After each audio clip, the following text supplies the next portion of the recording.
Bonjour à tous et bienvenue dans votre journal des associations. Nouvelle semaine, nouvelle association. Et aujourd'hui, nous allons donc présenter l'association Endo Espoir Océan Indien. Et nous avons le plaisir de recevoir sur notre plateau Anastasia Leneveu, qui vient donc parler de cette belle association. Bonjour Anastasia. Bonjour. Est-ce que déjà pour nos téléspectateurs, vous pouvez vous présenter? Enfin, Midi, vous, plutôt tu. Oui, plutôt tu. C'est pas une première pour nous, nous connaît à nous déjà. Oui. Notamment par rapport au milieu associatif. Donc, moi, c'est Anastasia. Donc, j'ai 24 ans et je suis chargée de communication de l'association Endo Espoir Océan Indien. Et je suis moi-même atteinte d'endométriose. Voilà, donc je me disais que c'était l'occasion parfaite là de pouvoir parler de cette maladie parce que je suis également atteinte par cette maladie. Donc, je peux dire qu'on compatit en fait à toutes les difficultés qu'on rencontre au quotidien. Et puis, je me disais que pour les femmes là qui nous regardent aujourd'hui, vous allez donc avoir des informations. Peut-être nous allons quelque part répondre à leurs questions. Donc voilà, et même pour les jeunes filles, je sais que beaucoup de jeunes filles ignorent encore ce dont elles souffrent. Et j'espère qu'avec cette émission-là, on va pouvoir donc poser des mots sur des mots. Donc Anastasia, donc cette association, donc c'est une association qui existe depuis un moment là quand même. Alors l'association a été fondée en 2018 par Élodie Boyer et d'autres bénévoles qui étaient déjà dans le milieu associatif, notamment au sujet de l'endométriose auparavant. Donc c'est une association à but non lucratif. Donc les bénévoles sont des hommes et des femmes. Donc c'est une équipe mixte parce que l'endométriose ne concerne évidemment pas que les femmes. On n'en parle pas assez souvent, mais voilà. Et c'est une association qui est basée au Tampon, mais les actions sont menées sur toute l'île. Voilà, donc une association donc qu'on va découvrir en images quand même, puisque tu nous as ramené des images et qu'on va commenter. Donc voici l'affiche donc de présentation de cette belle association. Élodie, donc qui sont les membres qui composent un peu cette association? Alors, la présidente de l'association, c'est Élodie Boyer. Donc, toutes les membres féminines de l'association sont des femmes atteintes d'endométriose ou des mamans de jeunes filles ou jeunes femmes atteintes d'endométriose. Donc, Élodie Boyer, la présidente de l'association. Gwenelle Desprairies, c'est la vice-présidente de l'association. Marina Domitil, c'est la secrétaire de l'association.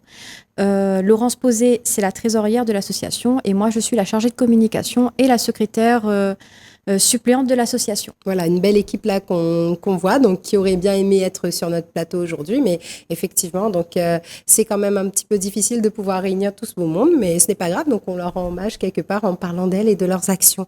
Alors, l'endométriose, donc un mot, je dirais un peu barbare, un nom de maladie. Qu'est-ce que c'est pour les téléspectateurs? Alors, l'endométriose, c'est une pathologie chronique gynécologique qui touche aujourd'hui 1 à 2 femmes sur 10. On part plutôt sur le 2 actuellement au vu des statistiques qu'on a maintenant.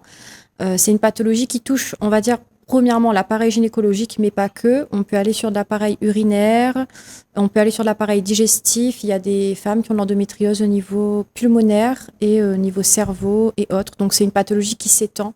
C'est un développement, en fait, on appelle l'endométriose le cancer qui ne tue pas. C'est-à-dire qu'on ne meurt pas directement d'une endométriose, mais qu'elle a un développement qui est semblable, c'est-à-dire qu'en fait, elle va se dispatcher partout.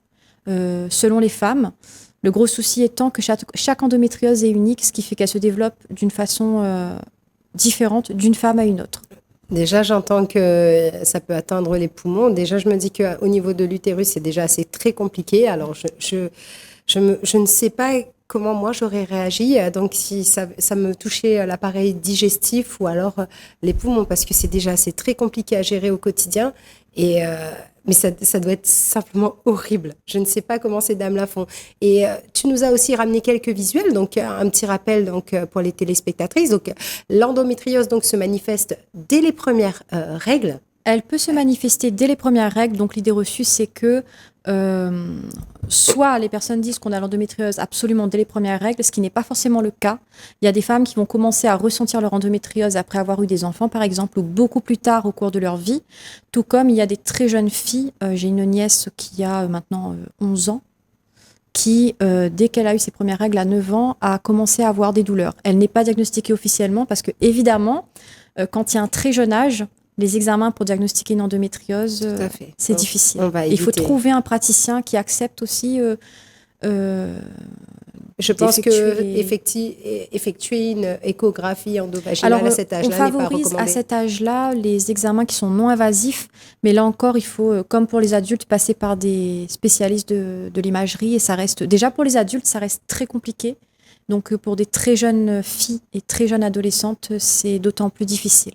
Voilà, donc comme on disait donc à l'écran, sur le visuel aussi que tu nous as ramené, donc ça touche 2 femmes sur 10 à La Réunion. Et effectivement, ça peut être votre mère, votre soeur, votre fille, votre femme, cousine, collègue. Donc ça touche essentiellement donc les femmes, hein, que les femmes. Ça touche directement les femmes et indirectement les hommes. Effectivement, donc on va en parler justement tout au long de cette discussion, hein, parce qu'effectivement, souffrir pendant les règles, ce n'est pas normal. Du tout. Du tout, c'est une croyance, je veux dire, ancestrale qui dit qu'une femme doit obligatoirement avoir mal quand elle a ses règles, ou du moins que c'est quelque chose qui est banal et qu'on ne doit pas se plaindre, on ne doit pas rechigner, alors que non, toute douleur pendant les règles n'est pas normale. D'autant plus si quand on prend un antidouleur classique, ça ne passe pas. Ça ne fonctionne pas. Voilà. Effectivement, ça, je crois que j'ai expérimenté et on disait, donc ça, on le disait en off que l'endométriose, non, mesdames, ce n'est pas une IST. C'est-à-dire une infection sexuellement transmissible. Oui, Pas voilà. du tout. Du tout. Du tout, du tout. Ça aussi, c'est une idée reçue qui est à la vie dure. On se bat contre, mais il y a encore beaucoup trop de personnes qui pensent à tort qu'on attrape l'endométriose par voie génitale, par rapport sexuel. Oui, donc effectivement, ça n'a rien à voir. Et alors, donc là, sur l'autre visuel que tu nous as ramené, on dit que le retard diagnostique lié à la maladie est de 7 ans. Ouais. Tout à fait. La plupart du temps, l'endométriose est détectée chez des femmes qui sont en parcours d'AMP. Et d'où le fait qu'il y a aussi ce retard, c'est que aujourd'hui, on a tellement de mal à faire entendre les douleurs qu'on a, les symptômes qu'on a, que en général, c'est dans les parcours d'infertilité qu'on va commencer à se poser des questions et finir par découvrir une endométriose. En précisant quand même, parce que je sais qu'il y a beaucoup de personnes qui pensent que l'endométriose est égale infertilité, c'est totalement faux. 40% des femmes qui ont de l'endométriose vont avoir des difficultés à concevoir, ce qui veut dire qu'elles vont avoir peut-être besoin d'une assistance ou peut-être prendre un petit peu plus de temps, mais l'endométriose n'est pas synonyme obligatoirement ni d'infertilité et encore moins de stérilité. C'est vrai que depuis tout à l'heure, on parle endométriose, mais est-ce que pour nos téléspectatrices, tu pourrais nous renseigner un petit peu sur les symptômes? Comment on peut déjà, je dirais pas, poser un diagnostic puisqu'il faut quand même faire des examens assez poussés pour pouvoir avoir une idée vraiment de si on a l'endométriose, en plus sachant qu'il y a plusieurs formes d'endométriose, oui, comme tu le disais. Il y a aussi notre cousine qui s'appelle l'adénomiose aussi. Quels sont les symptômes là qui pourraient peut-être orienter un petit peu notre jugement par rapport à ça? Alors les principaux symptômes, on va aller sur ce qu'il y a de plus courant, ça va être les douleurs pendant les règles, voire en dehors des règles pour certaines femmes. Les douleurs quand on va aller à la selle, lorsqu'on va aller uriner, des problèmes de diarrhée, de constipation également, notamment des saignements quand on va à la selle, c'est possible également. Et un symptôme qui est très souvent présent, c'est les douleurs lors des rapports sexuels, la dyspareunie, donc les douleurs lors de la pénétration profonde, et certaines développent aussi du vaginisme. Ce sont les symptômes les plus courants. Il y en a d'autres, mais c'est vrai que c'est beaucoup moins présent, ou en tout cas. Mais là, c'est les principaux symptômes. Et quand on a ces symptômes, il ne faut pas hésiter à consulter un spécialiste de l'endométriose, un gynéco qui est formé et qui est à l'écoute, en tout cas, de ces symptômes pour pouvoir prescrire ou en tout cas diriger vers des centres d'imagerie afin de réaliser une IRM. J'ai quand même une question. Est-ce que les règles hémorragiques, donc effectivement, j'explique, donc c'est quand on saigne énormément pendant ces menstruations, peuvent être un signe ou pas du tout? Ça peut être un signe et ça se retrouve beaucoup chez les femmes qui ont de l'adénomiose. Alors l'adénomiose et l'endométriose, ce sont des cousines. Et la spécificité de l'adénomiose, c'est qu'en fait l'utérus, c'est un muscle et que l'adénomiose est logée dans les parois de l'utérus, donc dans le myome utérin. Donc c'est la grande différence entre l'endométriose et l'adénomiose. L'adénomiose reste interne à l'utérus et l'endométriose, effectivement, c'est celle qui va attaquer tout ce qu'il peut y avoir autour. Oui, parce qu'en fait, comme on expliquait, si moi je pouvais donner une image, c'est comme une araignée en fait qui tisse sa toile. Tout à fait. Et pour décoller cette toile-là, c'est compliqué. Donc, et quand on décolle, forcément, il y a toutes les douleurs qui vont avec. Alors, en parlant de douleurs, quelles sont les difficultés que peut rencontrer une femme donc atteinte d'endométriose dans son quotidien? Il y en a tellement. Oui. C'est très difficile à lister, mais en règle générale, il y a des difficultés dans le monde professionnel. À savoir que l'association a déjà eu des actions avec Pôle emploi notamment pour sensibiliser aux difficultés d'accès à l'emploi ou de maintien à l'emploi quand on est atteinte d'endométriose. Dernièrement, on était avec Cap Emploi justement pour en parler. Le milieu scolaire pose aussi beaucoup de problèmes aux jeunes filles, jeunes femmes qui sont atteintes d'endométriose. Il y a quand même un certain manque de bienveillance, même si c'est vrai qu'aujourd'hui, les établissements font appel à l'association pour sensibiliser notamment le corps enseignant, etc. Parce que avoir de l'endométriose quand on est collégienne ou lycéenne ou étudiante, en études supérieures, c'est manquer des cours, c'est parfois faire face à un grand manque de bienveillance autour de soi et ce serait dommage de devoir arrêter ses études parce que justement, on est mal renseigné ou mal entouré. Donc, et on a vu à l'écran donc qu'il y avait une possibilité donc d'aménagement dans le cadre de ces études. Tout à fait.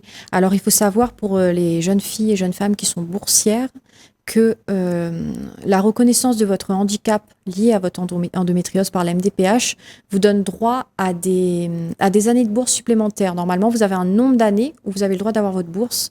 Lorsque vous avez ce handicap qui est reconnu, vous avez des droits supplémentaires et vous avez des aménagements qui peuvent être mis en place. Même au niveau, par exemple, collège, lycée, en dehors d'une bourse, vous allez avoir des aménagements qui peuvent être mis en place au niveau de l'emploi du temps, etc.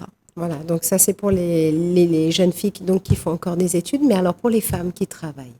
Pour les femmes qui travaillent, il y a la reconnaissance en tant que travailleur handicapé qui existe. Il y a également pour celles qui ont une perte de revenus ou une impossibilité donc de travailler, donc de générer un revenu. Il y a l'allocation adulte handicapé, donc on peut faire cette demande auprès de la MDPH. Là encore, les accords ne sont pas systématiques parce que malheureusement, à tort, les personnes pensent qu'une pathologie donne obligatoirement droit à une prestation. Mettre endométriose ne veut pas dire qu'on va forcément avoir un accord de ce qu'on a demandé. Ce sont les conséquences sur le quotidien, par exemple la perte d'autonomie et autres, qui vont faire qu'on a un accord ou pas de telle ou telle prestation. Oui, mais alors avant qu'on puisse avoir cette reconnaissance, puisque on en parlait aussi avec d'autres associations, alors le dossier MDPH. Je sais qui me regarde et qui m'écoute, on sait que c'est tellement compliqué, que ça devient de plus en plus compliqué. Tu reçois beaucoup d'associations et oui. toi-même, tu sais que quelle que soit la pathologie, le dossier MDPH reste très délicat, très long, très précis, voilà, avec des questions parfois, on se demande comment répondre. Mais voilà, ça c'est... Voilà, donc sachant que bientôt donc, on consacrera une émission donc, à la MDPH, donc, pour pouvoir peut-être répondre aux questions que se posent les associations, et peut-être parler aussi de faciliter certaines démarches, parce qu'il suffit juste qu'il manque un document. Tout à fait. Tout le dossier donc, capote et qu'il prenne du retard, etc. Alors, Anastasia, donc une association qui bouge, une association donc, qui pendant donc, là déjà 5 ans donc, a fait pas mal de choses. Donc, quel a été un petit peu le bilan de cette année, puisqu'on arrive donc vers la fin de l'année? Qu'est-ce que 2023 a été synonyme de quoi pour vous? Alors 2023, ça a été dans un premier temps de très belles rencontres avec des professionnels. L'association compte une multitude de partenaires, donc par exemple Zarlor Culinaire qui est devenue Varanguaise, donc qui est une chef de talent, donc qui informe tout ce qui est sans gluten, vegan, etc. pour essayer d'adopter une alimentation. En tout cas, pour les femmes qui ont l'endométriose, ça reste une alimentation qui peut apporter des bénéfices. Je ne sais plus parler. On a des partenaires en sophrologie, naturopathie, etc. Donc, on a fait de très belles rencontres cette année. On s'est entouré de professionnels qui ont vraiment à cœur, qui ont vraiment envie d'accompagner les femmes qui sont atteintes d'endométriose et leurs proches. On a eu des actions avec Pôle emploi, on a eu des actions avec le Cap emploi. On a été au plus proche des municipalités, on a été accueillis. On a pu rencontrer, on a fait de très belles rencontres quand on a fait notre pique-nique partage. On a rencontré des jeunes filles qui ont trouvé avec nous une écoute et une oreille attentive, et ça a été une année très remplie par rapport aux années précédentes où effectivement il y a eu la crise Covid, donc il y a eu des difficultés à se retrouver. Et puis le summum pour nous cette année, ça a été la marche de l'espoir qui a réuni plus de 500 personnes. Donc encore plus que l'année dernière, et donc la marche qui va avoir lieu en 2024 va être d'autant plus réussie. Voilà, donc avec une photo donc qui va apparaître donc sur nos écrans là pour voir donc cette marche donc effectivement qui a réuni pas mal de femmes, hein. Une marche voilà donc qui s'est déroulée Trois bassins. à trois bassins, voilà donc avec plusieurs ateliers, plusieurs stands d'information et d'autres associations participantes, hein. Tout à fait. Donc du coup, quel est l'objectif et le but de cette marche, Anastasia? La marche de l'espoir, l'objectif premier, c'est de réunir toutes les personnes qui sont concernées de près ou de loin par l'endométriose, déjà parce que effectivement, beaucoup de femmes ont honte d'en parler, ont peur d'en parler, et avoir ce moment, ce lieu où on peut se retrouver et échanger autour de ça, et crier haut et fort que l'endométriose ne doit plus être un tabou et que effectivement, oui, beaucoup de femmes en souffrent, beaucoup plus que ce qu'on peut penser. Donc c'est génial. Et puis les femmes ont eu l'occasion de rencontrer tous les partenaires de l'association qui sont venus sensibiliser, apporter aussi leur pierre à l'édifice. Et puis ça a été l'occasion aussi par le biais de cette marche d'avoir ce moment sportif et festif. Tout à Donc fait. de bouger, de passer ce moment ensemble. Voilà, et en parlant justement, je vais rebondir sur un mot que tu as très bien employé, c'est le mot partenaire. C'est vrai qu'on a parlé des femmes, de leurs difficultés, etc., mais ces femmes sont quand même pour certaines en couple, elles sont mariées. Donc, où se place là-dedans le mari, le compagnon, dans tout ce qui est maladie? Parce que c'est vrai que on disait, hein, donc c'est difficile pour nous, mais c'est aussi difficile pour eux. Et des fois, ils sont compréhensifs, mais des fois pas trop, hein. Donc, on en parlait. On va dire que déjà, une vie de couple dans un cadre, on va dire, sans difficulté particulière, ça reste une aventure, hein. Tout à fait. Mais c'est vrai que quand on souffre d'endométriose, le conjoint ou la conjointe, ils peuvent se trouver démunis. Il y a des moments d'incompréhension où effectivement on est face à de la douleur, à de la fatigue. Et puis il y a des problèmes auxquels on ne peut pas forcément apporter une aide, quelle qu'elle soit, hein. Il y a des moments où le conjoint ou la conjointe sont totalement démunis, perdus. Ça peut créer des tensions. Après, en ce qui concerne l'endométriose, je pense personnellement que ce qui peut le plus poser souci aujourd'hui, c'est triste de le dire, ça va être aussi la vie intime qui est totalement impactée par l'endométriose, les difficultés aussi à procréer.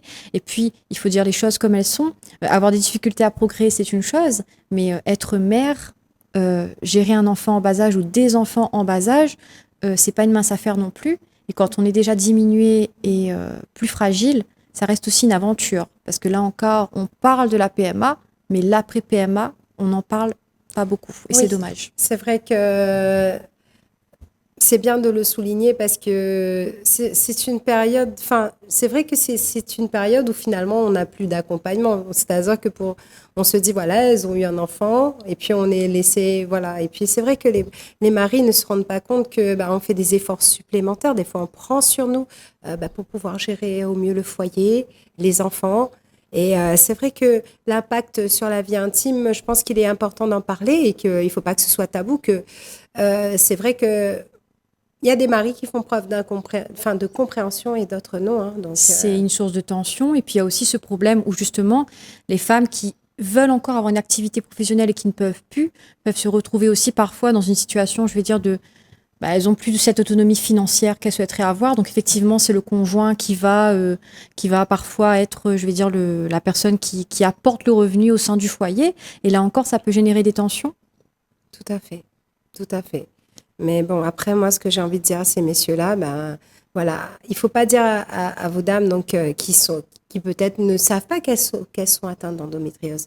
Voilà, si elle vous dit qu'elle est fatiguée, donc s'il vous plaît, comprenez qu'elle puisse être vraiment fatiguée et qu'elle ne fait pas semblant, hein. Donc, et que si, justement, des fois, je me dis que si on pouvait inverser les rôles, je pense que peut-être à un moment donné, se mettre à la place de ces dames-là qui souffrent, et intérieurement, hein, parce que ça ne se voit peut-être pas des fois physiquement, hein. Tout à fait. Et ce que je disais, c'est dommage que ce ne soit pas encore reconnu comme un handicap, en fait, tout simplement, handicap invisible qui fait que voilà, on devrait pouvoir bénéficier d'un repos, d'un aménagement quand on travaille, quand on a un foyer, quand on a tout à gérer, hein. Lorsque certaines prestations sont accordées par la MDPH, il y a effectivement des droits qui s'ouvrent, mais c'est vrai que par exemple la LD 30, l'endométriose n'est pas dans la liste des ALD, et pour des femmes qui veulent avoir un accord d'ALD, c'est la LD 31, c'est du cas par cas. Pour certaines, ça va passer, pour d'autres, Non. non. Donc effectivement, quand on essaie d'avoir certains aménagements et autres et qu'on n'y arrive pas, ça donne encore, je pense, plus de souffrance parce qu'on se dit qu'on est encore moins légitime aux yeux des autres parce qu'on n'a pas cette reconnaissance officielle Tout à fait. du handicap, hein. Et puis, on parlait de sexualité. Je pense qu'il faut souligner aussi que ça doit rester un sujet où on échange au sein d'un couple. Ouais. C'est pas une évidence, c'est pas quelque chose d'écrit où ça doit se passer de telle ou telle façon. Il faut échanger et puis voir les attentes de chacun et puis surtout les capacités de chacun. Mais en tout cas, merci beaucoup d'être là pour pouvoir expliquer tout cela à nos téléspectatrices et C'est un surtout plaisir. peut-être à nos téléspectateurs. Donc, une marche qui est prévue donc l'année prochaine, Tout qui à aura fait. lieu quand alors du coup pour Alors, l'instant? je veux dire, pour le moment, hein, ce sera normalement la date définitive, ce serait le 30 mars, encore et toujours à Trois-Bassins. On signale quand même que Trois-Bassins, c'est le berceau de la marche de l'endométriose. À La Réunion, hein, c'est Trois-Bassins qui a accueilli la première marche et jusqu'à maintenant, c'est Trois-Bassins qui porte fièrement ce combat, hein, qui met ce combat en lumière Mais actuellement à La Réunion. comme tu le disais tout à l'heure, on ne peut pas le faire tout seul. On ne peut pas organiser des Non. manifestations. Et là, aujourd'hui, donc, l'association, quels sont les besoins? On aurait besoin vraiment, parce que c'est moi qui gère ça notamment, c'est des bénévoles. On a conscience que tout le monde a, et dernièrement j'ai fait une publication pour en parler justement. Nous les bénévoles, on a aussi une vie de famille, une vie de couple, une vie professionnelle. On est certaines des salariés, des chefs d'entreprise. C'est vrai qu'on aurait besoin d'aide. Ne serait-ce que, on va sur un stand, je suis souvent seule sur les stands parce que on n'a pas de relais. Voilà, on est 4 membres principalement à faire tout. Et c'est vrai que ne serait-ce qu'avoir quelqu'un avec soi quand on va faire un stand ou pouvoir passer la main, ce serait génial. Ça nous permettrait de souffler un peu plus aussi parce qu'effectivement, parfois les actions s'enchaînent, mais on a aussi des enfants Tout à fait. derrière et nos enfants, nous on est actifs la semaine aussi, donc nos enfants. Alors, donc Anastasia, on a vu donc à l'écran donc un appel donc lancé aux bénévoles qui souhaitent rejoindre l'association et donc comment ils font alors? Alors, sur les réseaux sociaux, on peut nous joindre donc sur la page Facebook de l'association Endo Espoir Océan Indien. On a également un compte Instagram et le plus simple, ça reste un SMS ou un appel au 06 92 15 49 59. Donc, le numéro de Élodie Boyer, donc, qui est la présidente de l'association et qui se fera un plaisir de vous rediriger soit vers moi ou directement de gérer les demandes. D'accord, donc on d'information. va juste répéter pour les téléspectateurs donc, qui nous regardent donc, les contacts de l'association Endo Espoir Océan Indien. Donc le Anastasia. numéro, c'est le 06 92 15 49 59. Voilà, 15 45 50 49 49 Oui, 59. tout à fait. Voilà, donc qui apparaît donc sur vos écrans ou alors si vous êtes connecté autant que moi, page Facebook association Endo ouh là là, Endo Espoir Océan Indien. Eh oui, moi aussi je commence à fatiguer. Je crois que voilà, après une semaine d'endométriose, si je crois que C'est difficile. qu'on a été très enfin que j'ai été très prise là, je crois. Mais j'espère que vraiment, c'est pour ça que ça me tenait à cœur de faire cette émission, apporter des réponses là, aux jeunes filles, aux femmes, vraiment, hein, et même aux maris peut-être enfin voilà, ceux qui vont regarder l'émission, voilà, j'espère que vous allez peut-être vous dire bon là peut-être qu'il faut que je fasse un effort, que j'essaye de comprendre un coup. Donc Anastasia, donc pour terminer cette émission, donc si tu avais un message à faire passer, quel serait-il? Que vous n'êtes pas seul, que vous soyez homme ou femme, vous n'êtes pas seul et qu'il ne faut pas hésiter à nous contacter justement pour échanger, voire nous accueillir au sein de vos entreprises, sociétés, etc. Ce sera un plaisir pour nous. Donc voilà. Et puis rendez-vous au mois de mars. Ah oui, surtout. Mois de mars, moi j'y serai. Hein. En général, je ne rate pas cette marche et je viens avec beaucoup de plaisir. Donc voilà, parce qu'on a toutes, j'ai oublié de le préciser, toute l'équipe est sympa. Tout le monde est, voilà. C'est gentil, merci. Superbe bénévole. Donc voilà, donc, et donc, moi je disais que c'était le mot de la fin, mais donc les entreprises aussi donc, peuvent faire appel à vous. En général, c'est moi qui effectue ces interventions. On nous appelle, on nous contacte et puis on se rend au sein des sociétés et puis on intervient directement auprès des salariés pour sensibiliser. L'année dernière, j'ai fait Alliance Réunion. D'accord, ouais, quand même. Voilà. 400 et quelques. Et vous pouvez aussi intervenir au sein des écoles ou pas du tout? Tout à fait. Ce sont des interventions qu'on fait aussi. Là, au mois de mars, on a pas mal d'interventions prévues en collège et lycée. Et tout le long de l'année aussi, on effectue ces interventions. C'est pas uniquement au mois de mars. Bon, bah voilà. Donc, une prochaine année donc, qui s'annonce bien remplie. Et j'espère vraiment que cette émission vous permettra donc d'accueillir au sein de votre association des nouveaux membres. Ce serait un plaisir pour nous, en tout cas. On en a besoin. En tout cas, merci beaucoup Anastasia d'avoir répondu à mon appel. Quant à moi, je reste disponible via ma page Facebook Jessica Alaguiri ou via la page Télécréole. C'est une émission que vous pouvez retrouver en replay sur votre chaîne YouTube, le journal des associations 974 Télécréole. Je vous souhaite une bonne fin d'après-midi et je vous dis à bientôt sur Télécréole.